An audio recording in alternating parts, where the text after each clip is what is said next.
हाय बेचारी बहू। सरिता की शादी एक अच्छे परिवार में हुई है। उसका पति रोहन उसे बहुत प्यार करता है।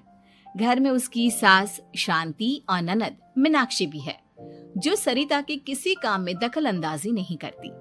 लेकिन फिर भी सरिता को ऐसा लगता है कि दुनिया की सबसे ज्यादा बेचारी बहू वही है और सबसे ज्यादा अत्याचार उसी पर हो रहा है। माँ जी, ये लीजिए आपकी चाय। अरे बहू, तूने इतनी ज्यादा चीनी क्यों डाल दी चाय में? हाय हाय माँ जी, मैंने तो उतनी ही मीठी बनाई है जितनी मीठी आपको पसंद है। माँ जी, आपको तो मेरे हाथ की चाय अच्छी ही नहीं लगती। जब देखो कुछ न कुछ कमी निकाल ही देती हो। अरे बहू, तू एक बात के पीछे ही पड़ जाती है। मैंने ऐसा कब कहा कि तू रोज चाय खराब बनाती है? सरिता अपने कमरे में चली जाती है और फोन उठाकर अपनी माँ से बात करती है। हेलो माँ, कैसी हो आप? क्या कर रही हो? मैं तो ठीक हूँ, पर तू बता, तेरा मूड कैसा है? तेरी आवाज से लग रहा है कि कुछ तो हुआ है तेरे ससुराल में। अरे क्या बताऊँ माँ, यहाँ तो हर समय मेरे साथ बहुत बुरा व्यवहार होता है। मैंने अपनी सास के लिए इतनी अच्छी चाय बनाई, लेकिन मेरी सास चाय पीते ही मुझे 4 बातें सुना दी। बेटी, तू इतनी छोटी छोटी बातों पर ध्यान ही क्यों देती हो? तुम्हारी सास ने कुछ बोल भी दिया तो क्या हो गया? वो बड़ी है ना तुझसे। माँ ने इतना समझाया, लेकिन इस बात का सरिता पर कोई असर नहीं हुआ। अपनी बेचारी बहू की छवि वो बदलना ही नहीं चाहती।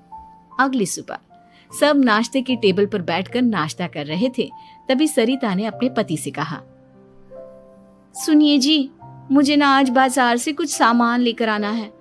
आज आप ऑफिस से आने के बाद मुझे लेकर चलना ना। भाभी, मुझे भी कुछ किताबें खरीदनी है। आप दोनों जा ही रहे हो तो मेरी किताबें भी ले आना। लो, अभी तो बात ही की है बाजार जाने की, तो एक फरमाइश आ गई। माँ जी, आप भी बता दो कुछ, और हाँ, मोहल्ले वालों से भी बोल दो अगर वो कुछ मंगवाना चाहते हो तो। बेचारी मीनाक्षी अपना सा मुंह लेकर रह गई। ये सब देखकर रोहन से चुप नहीं रह गया और वो गुस्से में बोला, सरिता, क्या हो गया है तुम्हें? मीनाक्षी ने तो सिर्फ किताबों के लिए बोला है। तुम्हें मीनाक्षी से इस तरह से बात नहीं करनी चाहिए।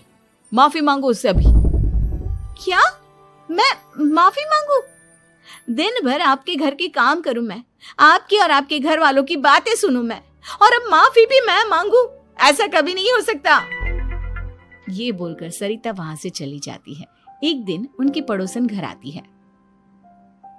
अरे सरिता, क्या कर रही है? और क्या करूंगी भाभी जी, बस घर का काम ही कर रही हूँ। आप बताओ कैसे आना हुआ? अरे मैं तो तुम्हारा हालचाल पूछने आई थी, लेकिन तुम तो बिजी लग रही हो। कोई बात नहीं, मैं बाद में आ जाऊंगी। और क्या करूं भाभी जी, जब से शादी होकर आई हूँ ना, बस काम ही कर रही हूँ। और इस घर में ना कोई मेरी कदर नहीं करता। पति है जो बस घर से ऑफिस, ऑफिस से घर। ननद को तो कॉलेज से फुर्सत नहीं। बची सास तो उनका सारा समय मेरी गलतियां निकालने में लग जाता है। अरे ये क्या कह रही हो सरिता? तुम्हारी सास तो पूरे मोहल्ले में तुम्हारी तारीफ करती फिरती है कि तुम बहुत अच्छी हो, पूरा घर तुम्ही ने संभाल रखा है। हाँ तो क्या हुआ? इसमें गलत क्या कहती है? सच्ची तो कहती है। मेरी मर्जी के बिना इस घर का पत्ता भी नहीं हिलता। शाम को जब रोहन घर आया तो उसने सबसे कहा, कल हम सबको मौसी जी के घर जाना है। उनकी बेटी की शादी है। सब अपनी अपनी पैकिंग कर लो, सुबह होते ही निकल जाएंगे। और सरिता, तुम कान खोलकर सुन लो, वहां जाकर किसी की बुराई भलाई शुरू मत कर देना, नहीं तो मुझसे बुरा कोई नहीं होगा। हाय हाय जी, आप तो ऐसे कह रहे हो जैसे मैं सुबह शाम सबकी बुराई करती फिरती हूँ। आज तक कोई कह नहीं सकता कि मैंने किसी की पीठ पीछे किसी के बारे में कोई बुरी बात बोली हो तो। अरे बस बहू, बात को और ज्यादा आगे मत बढ़ा। हमें सब पता है तो हमारे साथ क्या व्यवहार करती है। ये बात घर तक रखना। शादी में किसी को कुछ मत बोलना, नहीं तो सब कहेंगे कि शांति की बहू कितना बोलती है। हाँ हाँ, सब कुछ तो मैं ही बोलती हूँ ना। आप लोग तो हर समय फूलों की बारिश करते रहते हो मेरे ऊपर। सारी गलती मेरी है जो मैं इस घर में आई। सबका कितना ध्यान रखती हूँ, लेकिन फिर भी मेरी तो आप लोगों की नजर में कोई कदर ही नहीं है। अगली सुबह सब लोग मौसी जी के घर पर चले जाते हैं। वहां पर शादी का माहौल होता है, सब जगह चहल पहल होती है, बहुत सारे मेहमान आए हैं। सरिता को वहां बहुत अच्छा लग रहा है। वो अपने मन में सोचती है, यहाँ कितना अच्छा लग रहा है, कितनी रौनक है। मैं यहाँ किसी से ज्यादा बात नहीं करूंगी। अगर मेरे मुंह से कुछ ऐसा वैसा निकल गया तो रोहन जी तो मुझसे गुस्सा हो जाएंगी। सरिता ये सब सोच ही रही थी कि वहां रोहन की कजिन साक्षी आ गई और सरिता से बोली, आप सरिता भाभी हो ना? जितना आपके बारे में सुना था, आप तो उससे भी ज्यादा सुंदर हो। हाँ वो तो है, मेरी सुंदरता की तारीफ सब करते हैं। मेरे मायके में तो सब यही बोलते हैं कि रोहन जी की किस्मत बहुत अच्छी है जिन्हें मैं मिली। लेकिन आप कौन है? मैंने आपको पहचाना नहीं। मैं रोहन भैया की कजिन हूँ। आपकी शादी पर नहीं आ पाई थी ना, इसलिए आप मुझसे मिली नहीं कभी। शांति मौसी और मीनाक्षी आपकी बहुत तारीफ करते हैं। क्या कहा तुमने? मेरी तारीफ? कभी नहीं। मेरे ससुराल वाले कभी मेरी तारीफ कर ही नहीं सकते। मैं इतनी अच्छी हूँ, मेहनती हूँ, लेकिन उन्हें तो मेरी कदर ही नहीं। सारा दिन घर का काम करती हूँ, फिर भी मेरी सास ना मुझे सुनाती रहती है, और पति भी मेरी सास की साइड लेते हैं। ना कभी बाहर ले जाते हैं, ना कहीं घुमाने। अगर घुमाने के लिए कभी बोल भी देना तो उनकी बहन बीच में आ जाती है। मैं कैसे रह रही हूँ उस घर में, ये मैं ही जानती हूँ।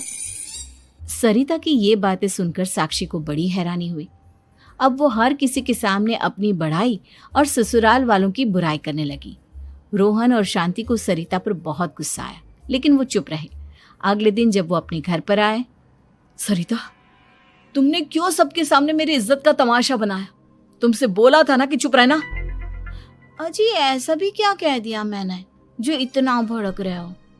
तुम जहां जाती हो अपना रोना शुरू कर देती हो, कभी किसी दूसरे की बात ही नहीं सुनती, बस अपनी कहती रहती हो। तुमने सबके सामने हमारा तमाशा बनाकर रख दिया है। हे भगवान, मुझे अपने पास बुला ले। जिस घर में मेरी कदर ही नहीं, उस घर में मेरा क्या काम? अरे क्या करूंगी मैं यहाँ रहकर? जो भी आता है मुझे सुनाकर चला जाता है। मैं तो किसी से कुछ नहीं कहती। सीधी सादी बहू मिल गई है ना सबको, तो जो जी में आए वो करो। सरिता ने अपने आगे किसी को कुछ बोलने ही नहीं दिया, और उस दिन भी उसने सबके सामने खुद को बेचारी बना ही दिया। अगले दिन मीनाक्षी कॉलेज के लिए लेट हो रही थी, इसलिए वो हर काम जल्दी जल्दी कर रही थी। अपना नाश्ता लेने किचन में गई और पतीले में रखे गरम दूध को गिलास में डालने लगी। दूध का पतीला उसके हाथ से छूट गया और गरम गरम दूध उसके हाथ पर गिर गया। ओए माँ, हाय मेरा हाथ, माँ मेरा हाथ जल गया। मीनाक्षी की आवाज सुनकर सरिता दौड़ती हुई आई। ये क्या किया तुमने? तुम्हें नाश्ता चाहिए था तो मुझसे बोल देती, मैं क्या मना करती थी? अब पता नहीं कितने दिन की मुसीबत पाल ली तुमने। सरिता मीनाक्षी को उसके कमरे में ले गई और उसका बहुत ख्याल रखा। उसका इस तरह से ख्याल रखना शांति और रोहन को थोड़ा अजीब लगा।